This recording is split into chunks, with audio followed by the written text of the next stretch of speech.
Bonjour Nicolas Dupont-Aignan. Bonjour monsieur. Hier, le gouvernement a décidé de nationaliser de manière temporaire les chantiers navals STX. Alors ce matin, que dites-vous? Est-ce que vous dites bravo Emmanuel Macron? Je dis enfin une bonne décision, puisque c'est ce que j'avais proposé pendant l'élection présidentielle. Et à l'époque, tout le monde m'avait dit que je rêvais, que c'était impossible, qu'il ne fallait pas le faire. Et je crois au contraire qu'il faut cette nationalisation temporaire, mais à une condition, c'est derrière de ne pas revendre ce chantier à n'importe qui. C'est-à-dire, je propose de le fusionner avec le chantier naval militaire des CNS pour faire un champion français de l'industrie navale. C'est extrêmement important. Et donc, je dis, oui, il fallait le faire. Maintenant, il faut voir la suite, parce qu'on a vu tant d'entreprises bradées que je ne voudrais pas qu'on recommence avec les chantiers navals. Êtes-vous pour une prolongation des négociations avec les Italiens? Non, je pense qu'on peut constituer un champion naval français. Notre industrie militaire navale a des succès extraordinaires. On vend des sous-marins à l'Australie. Les chantiers de Saint-Nazaire ont des succès incroyables et un carnet de commandes de milliards d'euros. Ce sont les ouvriers français qui le font. Est-ce qu'un jour, on va défendre notre industrie? Alors, enfin, une bonne décision. Et je ne vais pas me gêner pour dire que c'est bien. Peut-on aujourd'hui se fâcher avec l'Italie, qui est tout de même le troisième partenaire économique de la France dans ce dossier-là? Écoutez, depuis 20 ans, tous les gouvernements abandonnent l'industrie, de peur de se fâcher. Mais les autres, ils défendent leurs industries. Donc il faut continuer comme ça. C'est ce que j'avais proposé, ce patriotisme intelligent, pendant la campagne présidentielle. Voilà.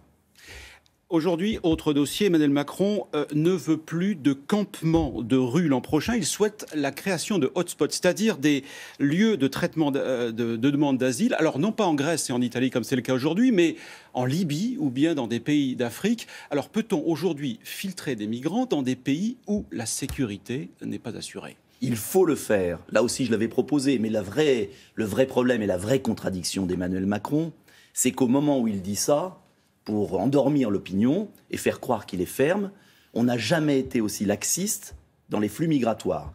Et pour une raison très simple, c'est qu'Emmanuel Macron ne veut pas contrôler les frontières nationales. Et ça, c'est un débat fondamental.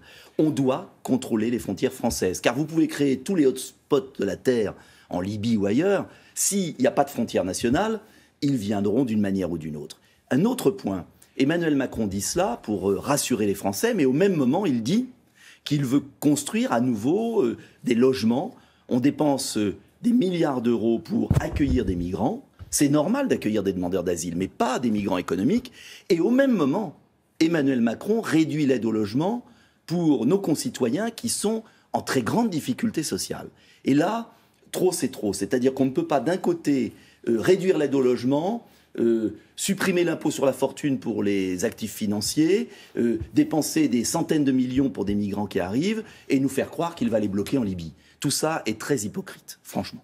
Alors vous êtes député, vous avez constaté qu'en ce moment à l'Assemblée, les débats sont parfois un petit peu houleux.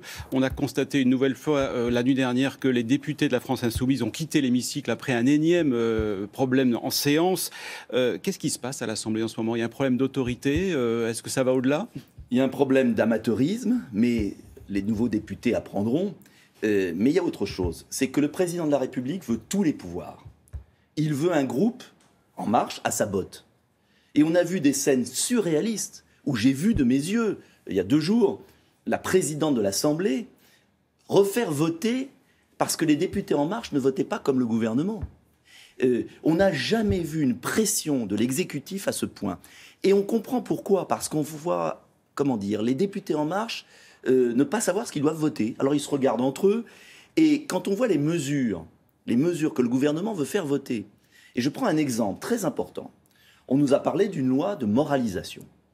J'avais défendu pendant la présidentielle, et même avant, j'étais le seul à l'avoir voté, l'obligation d'un casier judiciaire vierge pour se présenter aux élections. C'est la moindre des choses. Quand on recrute dans une mairie, quand on veut être taxi, quand on veut être pompier, quand on veut être policier, on exige un casier judiciaire vierge. Eh bien, cette mesure que le président avait promis, eh bien, le gouvernement l'a retirée. Et donc, en fait, le gouvernement recule sur beaucoup de choses. Le gouvernement veut imposer au Parlement des mauvaises décisions. Et donc la conséquence, c'est que certains rechignent et que le gouvernement veut passer en force. C'est ça la réalité. Muriel Pénicaud, lorsqu'elle était chez Danone, a touché des plus-values boursières. Est-ce que hier, à l'Assemblée, vous avez brandi le journal L'Humanité, comme vos collègues de gauche? C'est pas mon journal, tout le monde le sait, mais je vais vous dire, moi je suis, révolté qu'on ait une ministre du Travail qui est en train de casser le droit du travail, mais complètement, pour créer des CDD, et qui elle-même a fait fortune en organisant des licenciements dans une entreprise, Danone, qui marchait bien. Je veux dire, comment peut-on accepter d'avoir une ministre du Travail qui a organisé la misère humaine dans notre pays et qui vient nous donner des leçons de morale? Madame Pénicaud, si elle avait un peu d'honneur, après le scandale de Las Vegas, vous savez, c'est déjà elle qui avait organisé la campagne de M. Macron et dépensé, sans respecter les règles, 378 000 € à Las Vegas pour un dîner de M. Macron. Si Mme Pénicaud avait un peu d'honneur, elle démissionnerait. Moi, je demande la démission de Mme Pénicaud. Car vous savez, ce qui est insupportable aujourd'hui, c'est de voir un pouvoir gorgé d'argent qui vient pour le président de la banque Rothschild, qui vient de Mme Pénicaud des milieux d'affaires, et qui demande aux Français modestes, aux retraités, des sacrifices toujours plus forts, non pas pour faire des économies. Moi, je veux faire des économies. Mais pour baisser l'impôt sur la fortune, sur les actifs financiers. Voilà la réalité de ce gouvernement. C'est insupportable pour les gens qui travaillent, pour les PME, pour les artisans, pour les commerçants, pour tous ceux qui se défoncent au travail et qui voient cette espèce de classe, vouloir leur imposer des sacrifices alors qu'eux-mêmes ne se les appliquent jamais à eux-mêmes. Jamais. C'est insupportable. En quelques mots, très rapidement, avec qui voulez-vous discuter à droite pour la rentrée politique? Je vais vous surprendre avec tout le monde. Il n'y a plus d'opposition. Il y a une partie des Républicains qui sont à genoux devant M. Macron. Et puis, il y a le Front National qui est dans ses réflexions internes. Moi, avec Debout la France, je veux qu'on rassemble d'abord tous ceux qui aiment la France, de droite et d'ailleurs, pour un programme commun. Car il ne faut pas critiquer simplement Macron, il faut proposer une alternative sérieuse. Ça sera l'objet de mes universités de rentrée en septembre. Merci Nicolas Dupont-Aignan. Voilà, Thomas, c'est à vous.